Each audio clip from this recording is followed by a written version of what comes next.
Welcome to the Balanced Ambition podcast. I'm your host, Matt Southam. Here, we delve into candid conversations with entrepreneurs, exploring both their business journey and their secrets to maintaining mental well-being. As we navigate the balance of ambition and inner peace, I hope you find insights, inspiration, and invaluable takeaways in every episode. Thank you for joining us. Ron, welcome to the show. You've described yourself as being active in the climate change solution in industry as such. How did you get into that, and what is your passion there? Hi, good morning, Matt, and thanks for inviting me along, and thank you for the question. Sounds a little bit grand saying involved in climate change solutions, but that in fact is where I'm at. I'm an engineer. Spent all my life in the building industry with design companies like Rumjum, the architects, and others that are household names in the industry. I was with large British construction companies like Langs and Costain and Bovis, and I moved around the world providing project management on some very iconic projects. I was involved in Petronas Towers with an American consultancy called Flack & Cutts. I designed the world's largest internet data center with Flack & Cutts. I was the design manager in charge of the Qatar World Cup for the Al-Wakra precinct. And I was involved in Wembley and multitude of other international projects. I ran a $6 billion project in the Middle East called Durat Al-Bahrain, and so on and so forth. None of this was planned. And at the end of all that long career, a number of things happened to me without any forethought or anything of that kind. And it led to me having a very firm view that we are in the poly crisis that affects us and affects future generations horribly, I'm afraid. So as a grandfather and an engineer, I've been looking at how do we resolve some of these issues? Not all of it. It's not a silver bullet, but I'm working on ways that we can make things better. Okay. So talk me through some of those, because sure. And climate change is obviously, it gets talked about a lot. Perhaps just rewinding a little bit. Right. Why should we be concerned? What's your take on it? We absolutely must be concerned. We have the commonly referenced poly crisis occurring all around us. There's a catalogue of coincidental dilemmas that are occurring around the planet and will manifest themselves in the most extreme ways imminently. Environmental refugees is just one, but it's a very important one. Food insecurity, water insecurity, climate changing in a way that we can no longer inhabit lands that we previously inhabited. Soil reduction, soil degradation, loss of arable land. We need to really radically think outside the box. And then when we compare that and contrast that with the fact that we have all these issues to deal with, and yet we live in a world that today, the 3rd of January 2024, we're emitting more carbon dioxide than we've ever emitted before. And we will permit even more tomorrow. But that's not even the worst of all. The worst of all is we will put even more poisons and toxins and pollutions into our seas and oceans. I'm very, very genuinely concerned about it. But the most frustrating thing of all is that I'm also equally optimistic that we can solve it. But we need to move.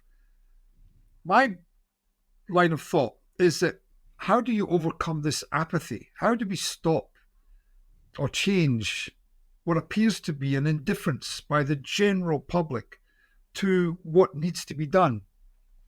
And I think that this is where the greenwashers and the propagandists and the lobbyists succeed enormously, because they're able to convince the general public that, things aren't great, but you know what? It could be a lot worse. We could get rid of oil and gas and coal, and we could make our life really hellish.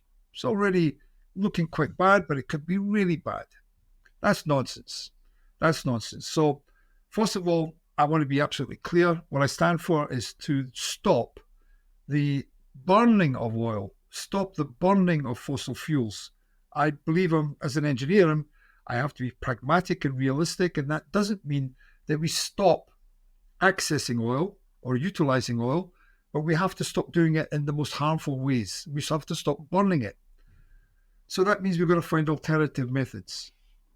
So what happened to me over the course of my career is that I began to realize that we were missing on one of the least exploited of all the natural capital assets, which is geothermal, but not geothermal that exists in everyone's mind, which is where we drill down into the core of the earth by substantial distances and we try to bring steam back up to drive turbines and create electricity. And I do commend it, but it has got technological barriers yet to be overcome.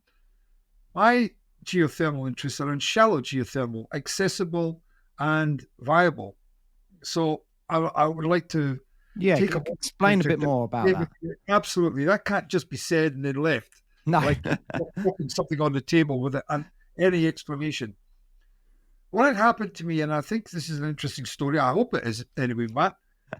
What happened to me in the course of my career is that I'd worked, as I mentioned earlier, for Bovis, and I'd worked on a number of projects with Bovis, including the earlier mentioned Kuwait and Bahrain, which was $6 billion worth. And I'll come back into the story, but to put this in chronological order, Bovis had sent me to work on the project known as the oil sector complex in a place called Shueikh in Kuwait.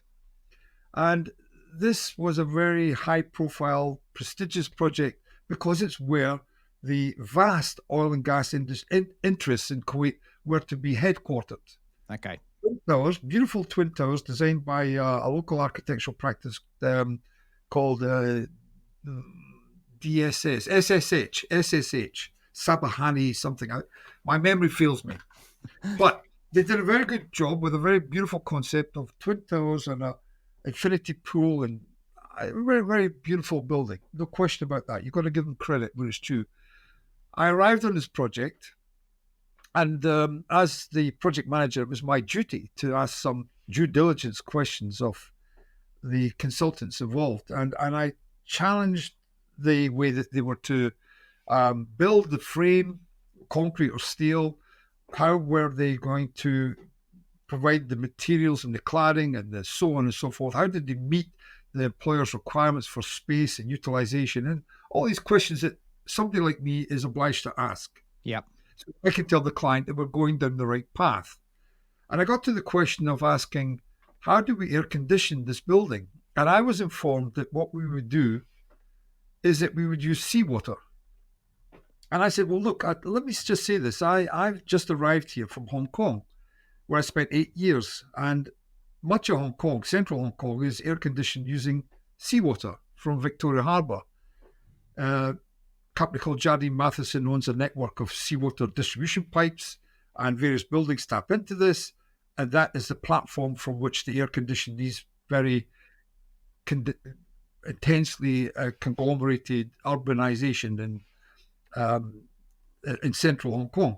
So conceptually, we're off to a good start. Then I asked the tricky question, where is the meteorological, climatological data that supports this choice? And at this point, relations fell apart.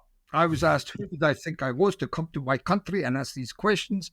And the recipient of the question got quite irate and furious. And it was the end of the conversation.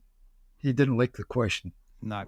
I arranged to get a rowing boat, and I rowed into the Arabian Gulf with a concrete block, nylon rope, a float, and a maximum thermometer.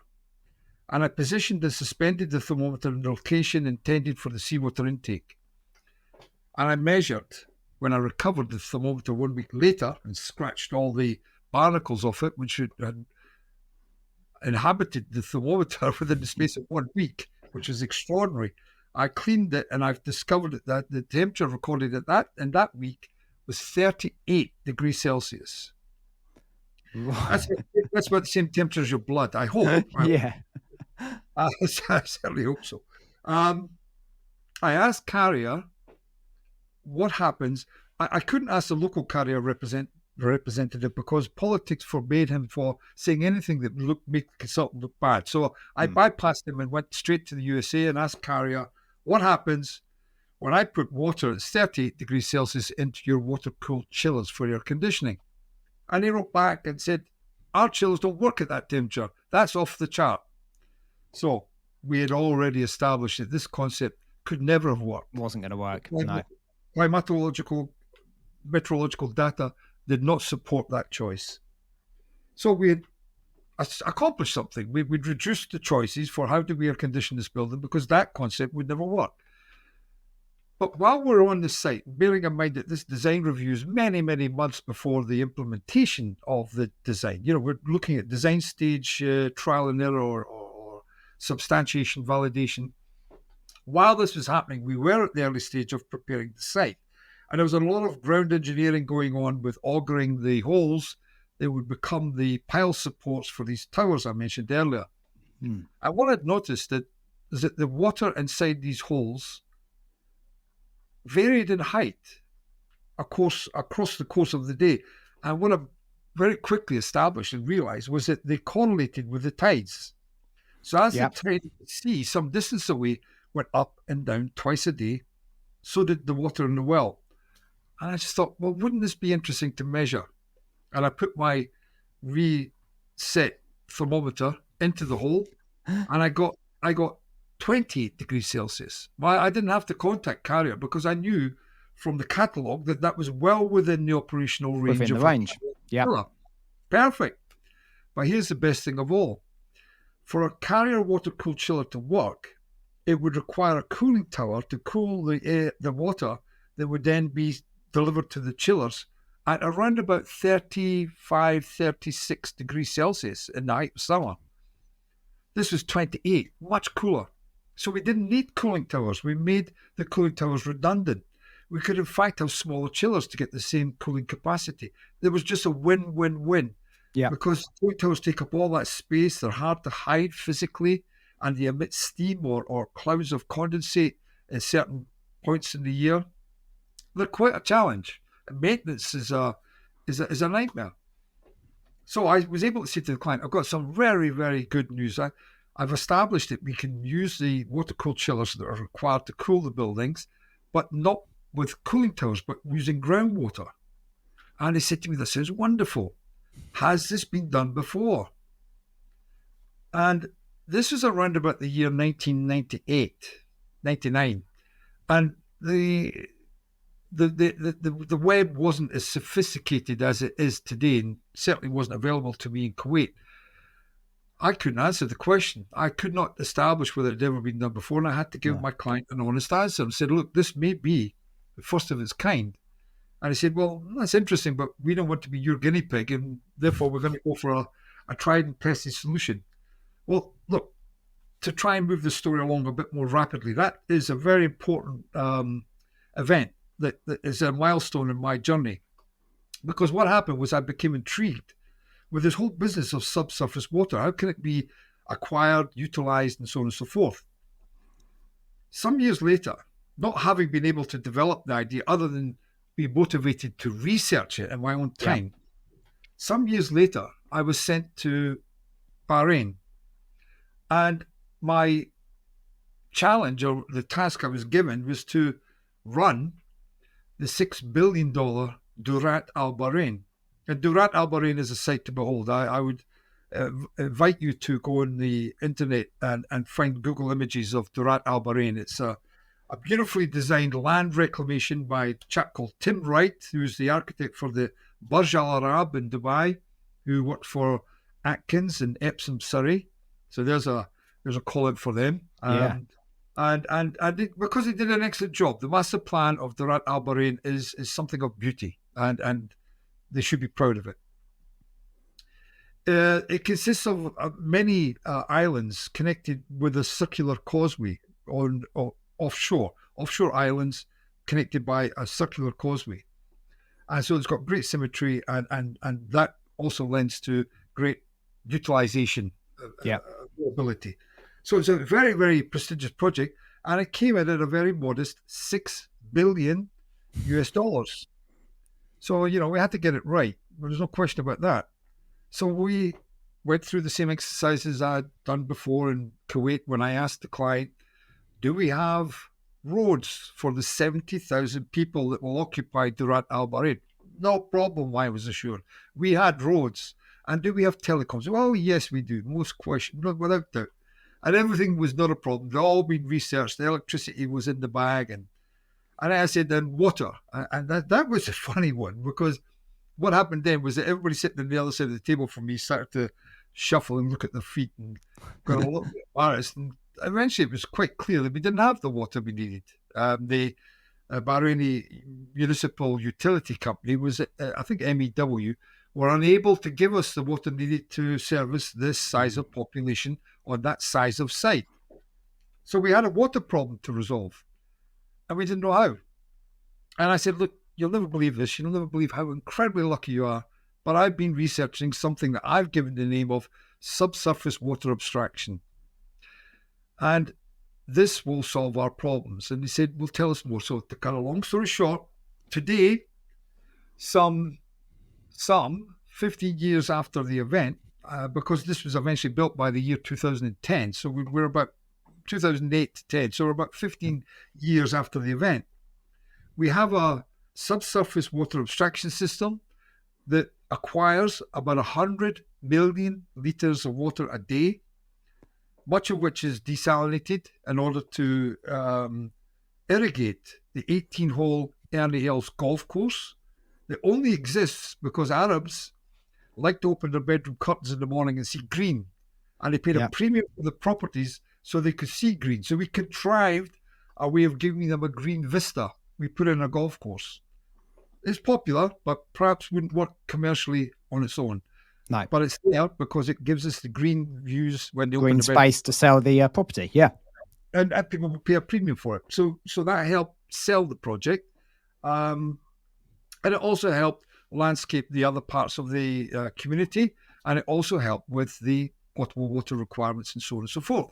So it was a great success, but it cost an eye-watering sum of money. Now, what's been done since then was that I moved on and became the country manager for a company called Dalkias, now owned by Veolia. And I did the same exercise for a second project, also in Bahrain, called Bahrain Business Bay. That water on that occasion is for the air conditioning of this vast business sector built on the north coast, Marama, of Bahrain.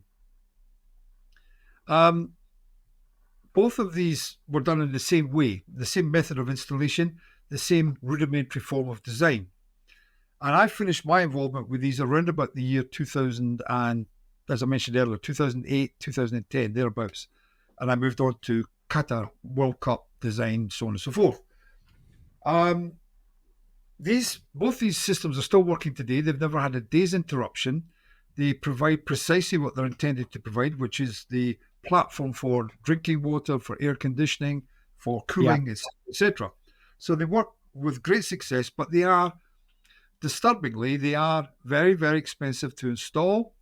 And, would you believe it, they have no contingency should anything go wrong with the installation. So if they fail to function, you pretty much have to abandon them. Yeah. So you've invested all this money in this system, and if it fail, goodness knows how they would fail, but if they were to fail, they have to be abandoned. There's no recourse to repair them, no viable recourse to repair them. So where do we stand today? Today I've got two products. One is for a scale of abstraction up to about 20,000 cubic meters per day, 20 million litres per day, and the other is for sizes above that. And that's called Telesis. And why did I get excited about pursuing this and think this is all worthwhile? Well, presently, we're living in a world where there is absence of motivation to do the right things, to preserve our ecosystems, to restore our wildlife, to clean up our oceans, to decarbonize our air, depollute our air. And why? And yet, one of our primitive instincts is survival and preservation. And yet we're ignoring all these warnings, and they're all there. Why? And I have to say that I personally have concluded it's an apathy when it comes to being challenged to change our lifestyle in a way that would reduce the quality of our living. So if someone said to you, you've got 2 cars in your drive, you're not going to lose one, but both. We're going to take your cars away. We're going to do this, this, and this to change your lifestyle. The appetite for that just doesn't exist. Yeah, you're not motivated for that, are you? No. No, people won't live with that. They just will not live with that inconvenience. And so if we step back from it and say, look, then the solutions that we've got to provide are to restore soil, to secure water, to change the air, to do this, blah, blah, blah. This massive, daunting list of things to do. And they need to be commercially attractive or compelling. We need private industry to come in with the money that will allow it to be done. Because when there's a profit, there will be money. And here's the difference between this solution I'm referring to today, introducing to you, and the other solutions that are out there. They're all commendable, and collectively they all contribute, but some are marginal in terms of the cost return, the investment return. Yeah. They're just not meaty enough in that regard. So I think investors look at things like food security. They'll invest. They'll put their shirt on aquaculture. Yep. They'll put their shirt on other forms of food. Energy, they'll invest. But the other sector, the food, water, energy nexus, water, is the poor cousin that gets next to no investment. And why is this? Because water falls freely from the sky, and it's very, very hard to value something that comes along every now and again falling freely from the sky. You can't say a gallon of water's worth $1 because it's falling in the bucket load outside my house. I'm dead, by the way, and it is falling in the bucket. Yeah. So water security is essential to everything we need to do, and yet it has no attraction for investment. What we do with Telesis and the lesser cousin, the smaller capacity in Credywell, that's the systems up to 20,000 cubic meters per day, 20 million liters per day. Yep. What we do with both of these is we use these as the platform, I used that word earlier, the platform for enabling multi-utility production. So here in the UK, we have something like 80 former coal-fired power stations dotted around the coastline of our country. Yeah, that are, to this very day, redundant. I mean, some of them are really prominent. There's Bowles, I think that's the correct pronunciation, in the middle of Bournemouth. It's been decommissioned now for at least 10 years. It was handed over, the ownership of it was handed over to the Bournemouth, Christchurch and Poole, I think it is, BCP Council. They own it. Yeah, but they don't know what to do with it. None of the councils know what to do with these stranded assets, but they're all on the coast. Now imagine this. We bring the water from underneath the English Channel in the case of Bournemouth, because that water is 13 degrees Celsius every day of the year. That's one of the beauties of shallow geothermal. It has this thermal inertia, this thermal mass. It remains constant. So the water is coming out at 13 degrees Celsius. That is a medium that can be used for a heating, cooling heat pump that will do heating for very, very commercially viable greenhouse food production. Yeah. And cook it for data centers, which will also then top up the heating of the greenhouses when needed, and also intermingled amongst it some very prime real estate so that the whole thing makes a commercial common sense viability. So that's just Bournemouth, and there's a multitude of sites around South Wales and Teesside, Humberside, even in Anglia, desperately needing water. Now, what we've done with Bournemouth, to come back to that one, is we've harvested the energy from the water, taken from the subsurface, using my technology. And then, having harvested the energy for the heating, cooling, and so on and so forth, the purified water, because that's what it is, when it comes from the subsurface, it's highly purified. The purified water gets then sent to the lowest cost desalination that's ever been accomplished, other than natural desalination. What do I mean by that? I'm talking about mechanical processes which deliver desalinated water from saline water, the sea. Yeah. The water from under the sea is saline. Salt is soluble. The water is saline. However, the water is extremely purified because of the dynamic actions of the seas, the tides and the currents, the waves and the storms, Yeah. agitate the seabed and make an incredibly effective slow sand filter. We try as engineers to replicate that at swimming pools and other processes by making a sand filter that we dribble the water through so it catches. Yes. Yeah. But we have to backwash it and clean it all out and so on and so forth. Very time consuming and very costly. We have it done naturally. Nature has given us this highly purified water that doesn't require chemicals to stop it biofouling and the likes. So it's a chemicals-free water with two key qualities. It's got energy to be harvested and it's available for desalination at the lowest cost accomplished to date. Because if you slash from the desalination process, if you slash the pre-treatment off, what you've done is you've taken a 30% reduction in energy requirements, you've taken a 50% reduction in land area requirements, you no longer require the chlorines and the coagulants and the deflocculations and the so on and so forth, this long chemical cocktail required. You don't require it anymore. No. You just go straight to desalination. So we've got the cheapest desalination in a part of the UK which has less rainfall than Spain or some parts of Spain. So we desperately need water security in the southeast of England. Yeah. I mean, I'm in the southeast, and I'll move on to you in a minute. But just covering that, I live in the southeast, and we regularly eat near Hastings, so East Sussex. Oh, okay. I know it well. Yeah, I was there when the cricket ground flooded on occasions. Yes. Well, I'll tell you an interesting story about that then, because they built on the old cricket pitch there, built a shopping centre, and over the last couple of years, it's been flooded. And it flooded. I tended to do the work when I was the regional manager with Costain. Okay. I'm familiar with it. Yeah. Yes.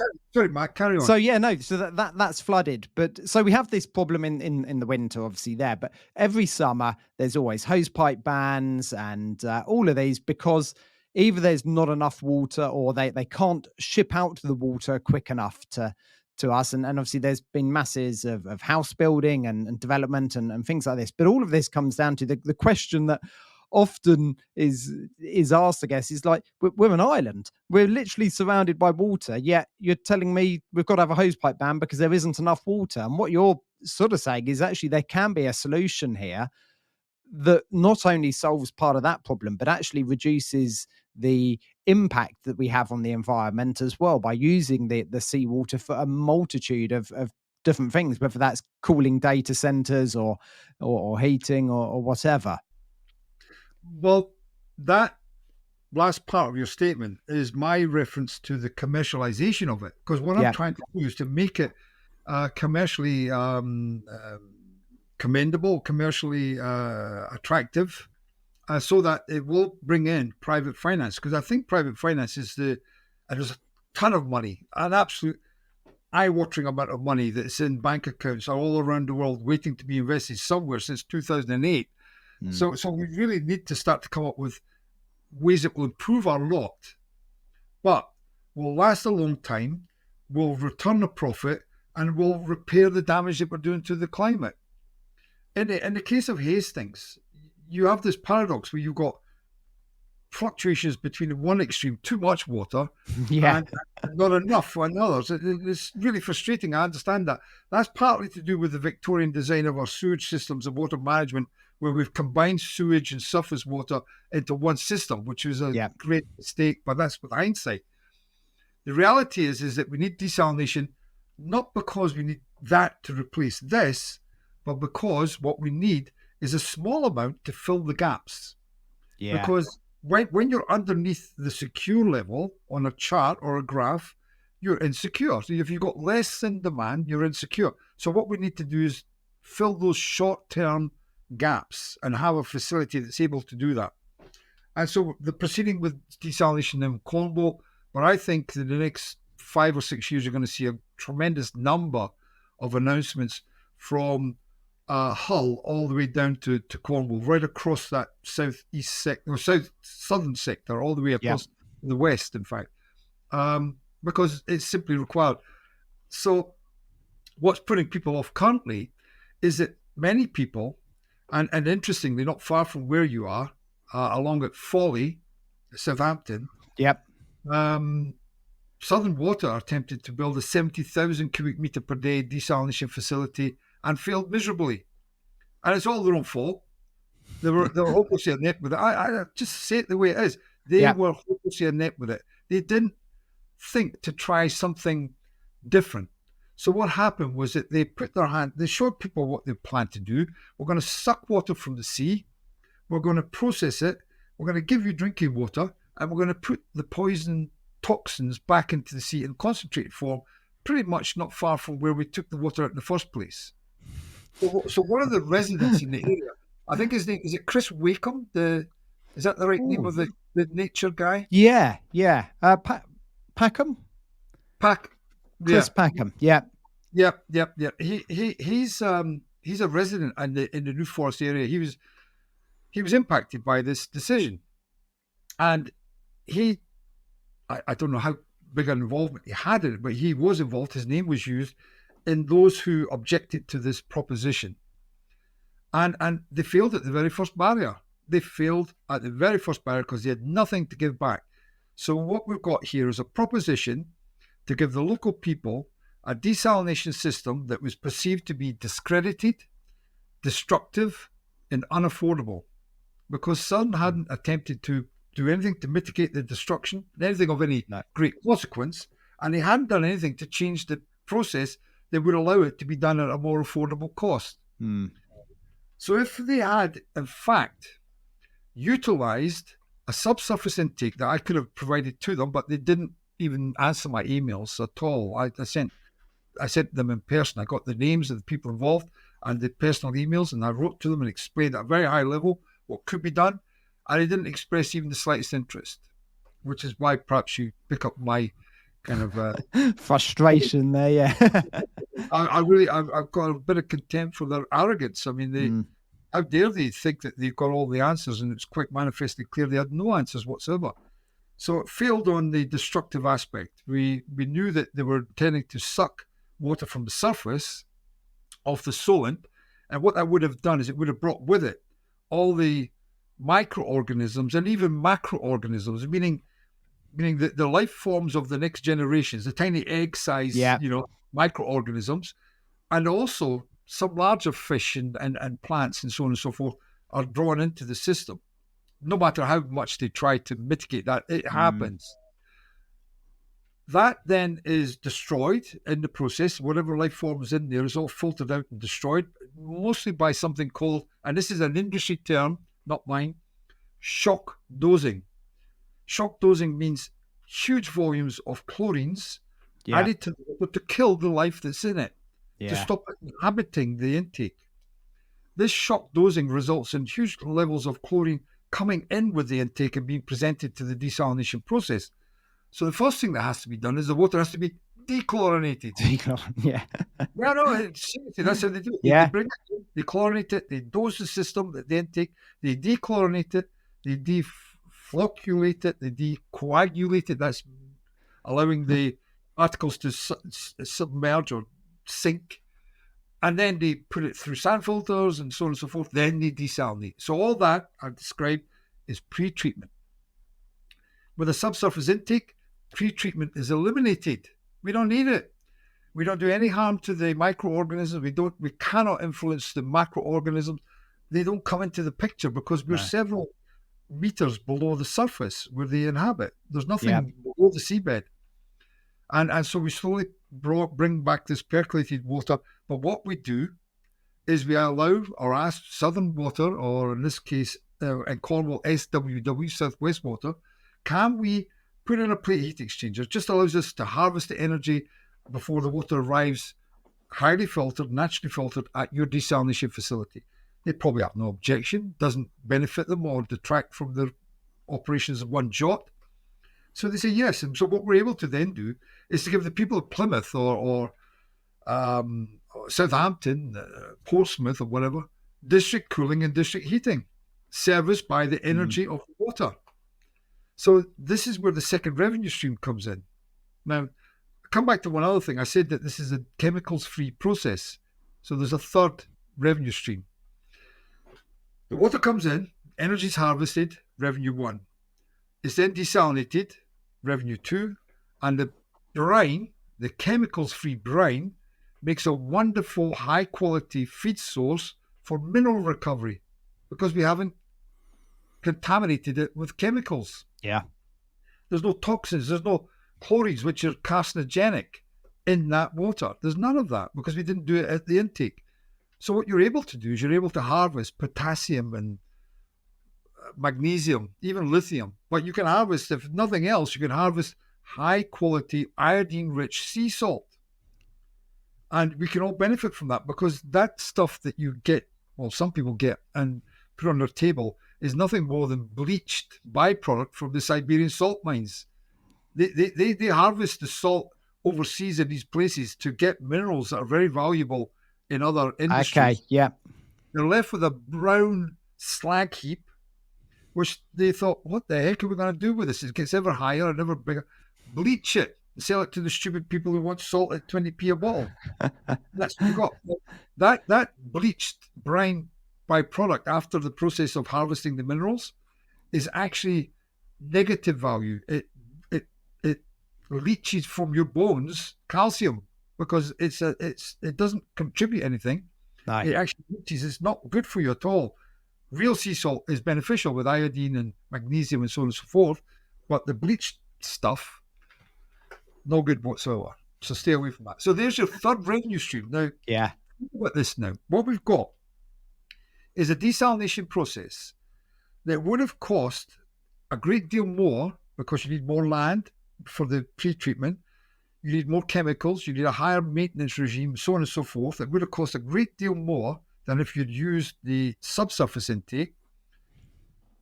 That then means that you're burdened with the project amortization. This is the burden of paying back the investment cost.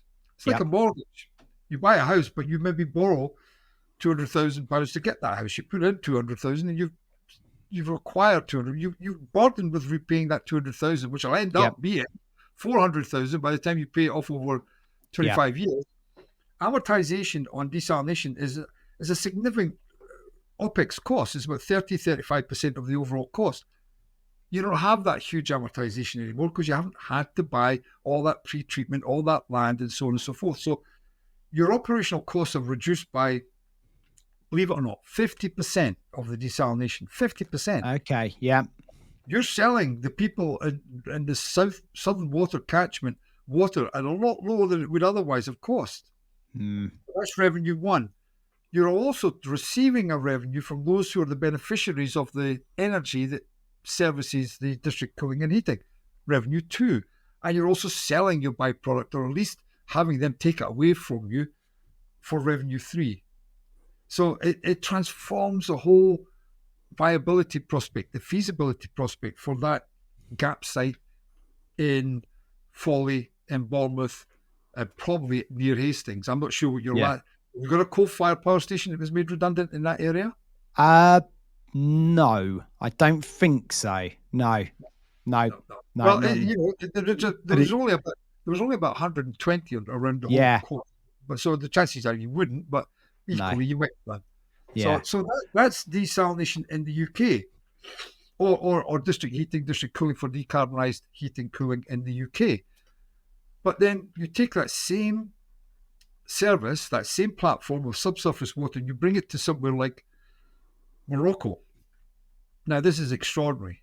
The water in the subsurface of Morocco is 21 degrees Celsius. Have you ever, by any chance, been in that part of the world? No, I haven't.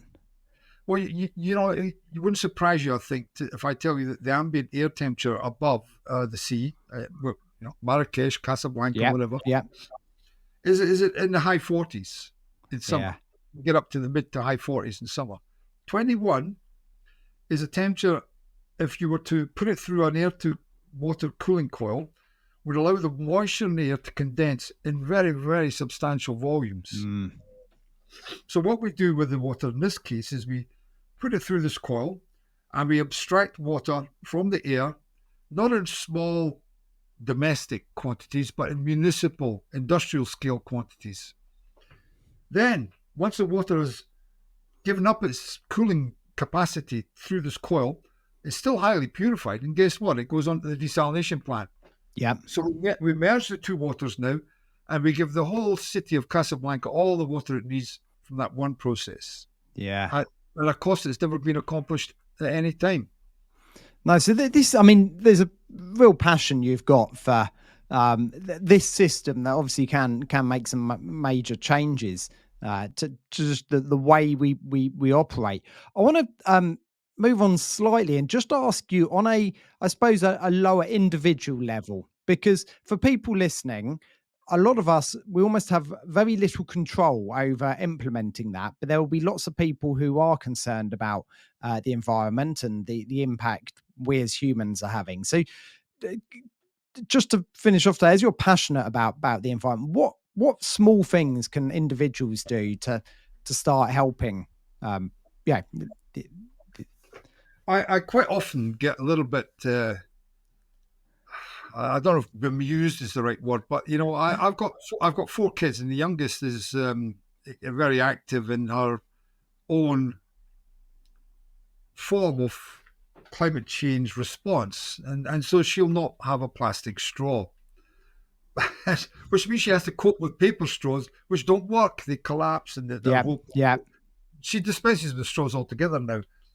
There are a lot of small-scale domestic tricks that we're being told to do, and I often wonder whether we're being fed these in a way to satisfy the masses with nonsense tasks that have no true benefit.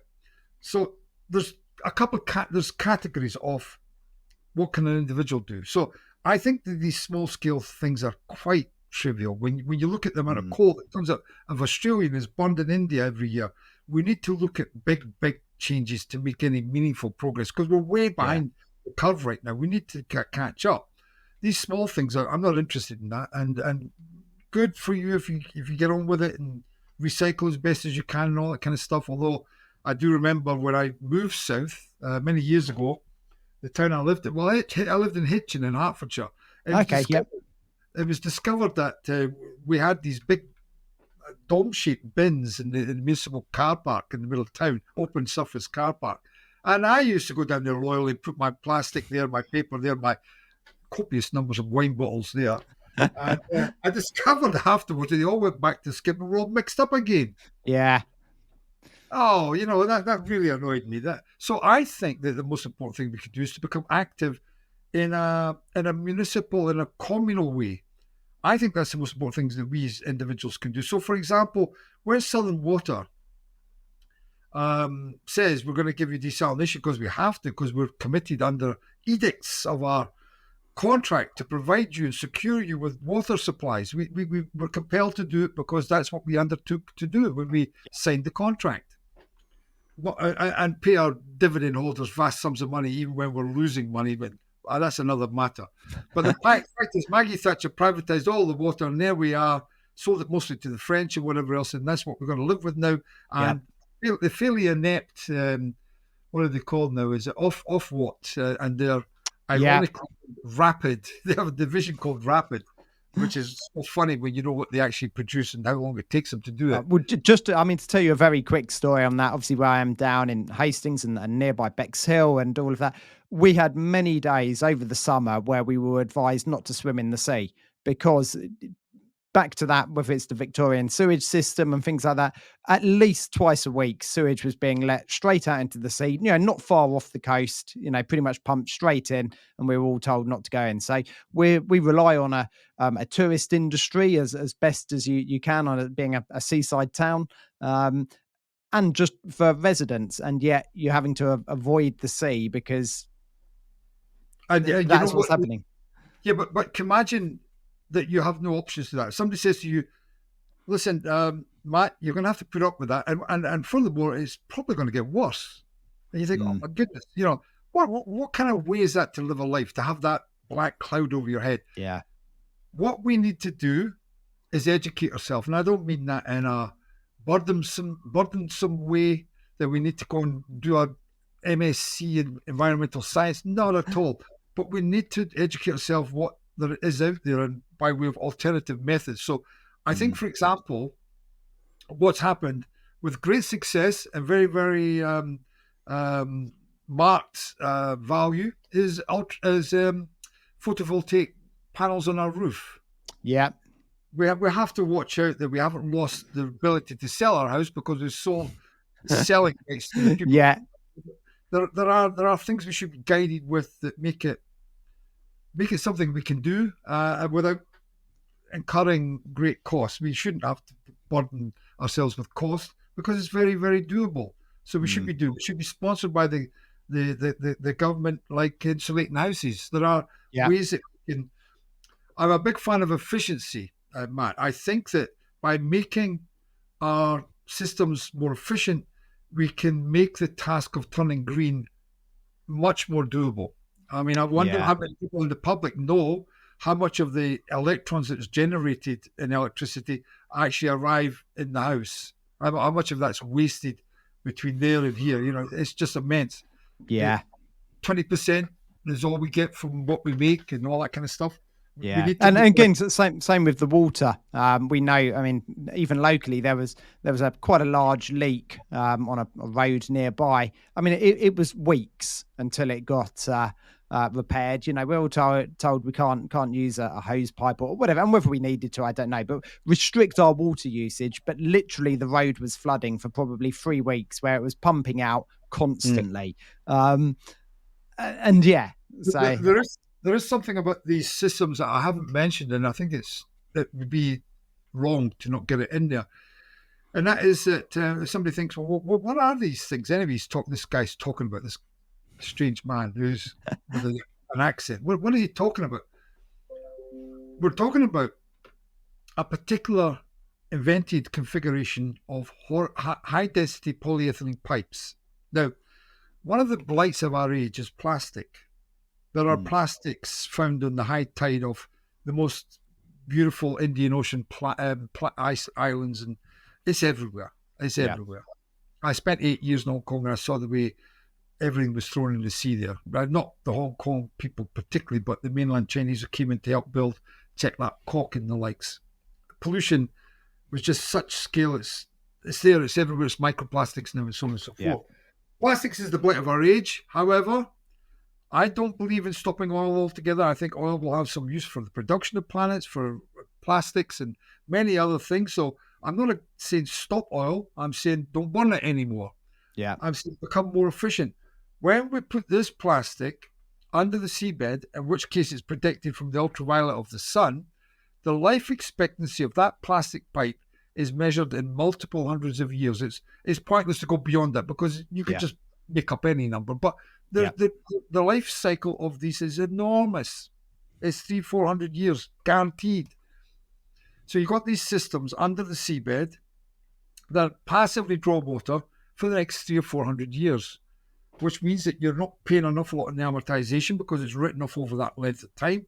Plus, you've invested in something that will last for multi-generations. You know, it's really very valuable. And I think that's another thing to remember because many of our solutions are extremely short-term. I mean, wind turbines are starting to fall apart now, for heaven's sake. You know, they've been up 10 years and they're falling apart.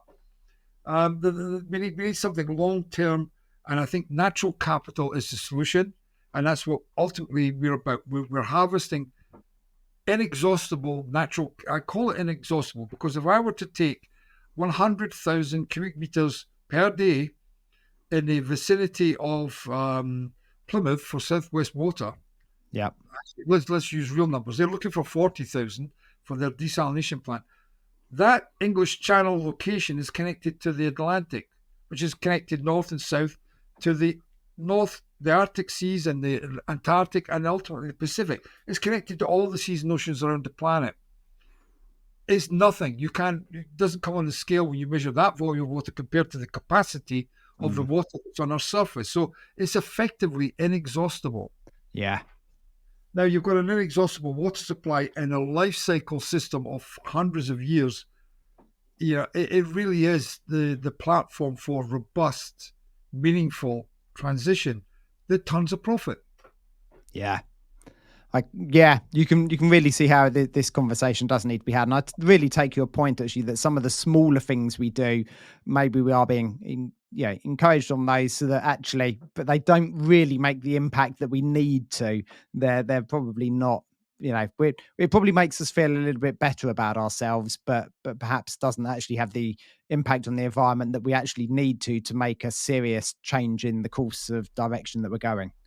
I think individuals can get active in issues that are important to them: farming, utility productions, contamination. To become more informed, find out why it is that your MP allows the majority number of people who attended COP26 in Glasgow to be oil and gas lobbyists.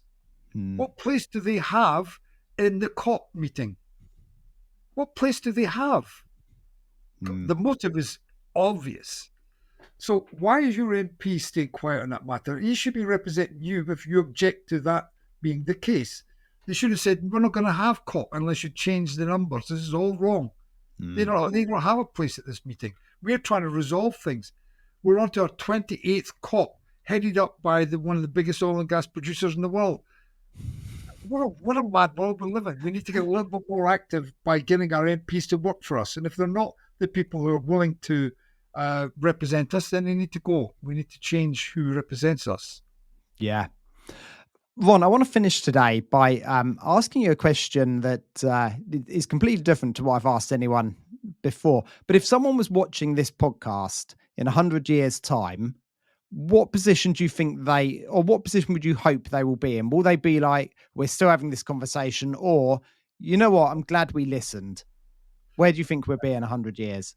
Well, I hope that they'll be very surprised that I'm still alive. That's what I mean. Yeah, I mean, but if someone was watching this, obviously, I mean, we'll probably both be long gone in 100 years' time. But probably was a bit superfluous. But no, I really live in hope that I can get this up and running quite soon. I'm talking to a great many people who have expressed interest now and are beginning to see it. Plus, there's this zeitgeist.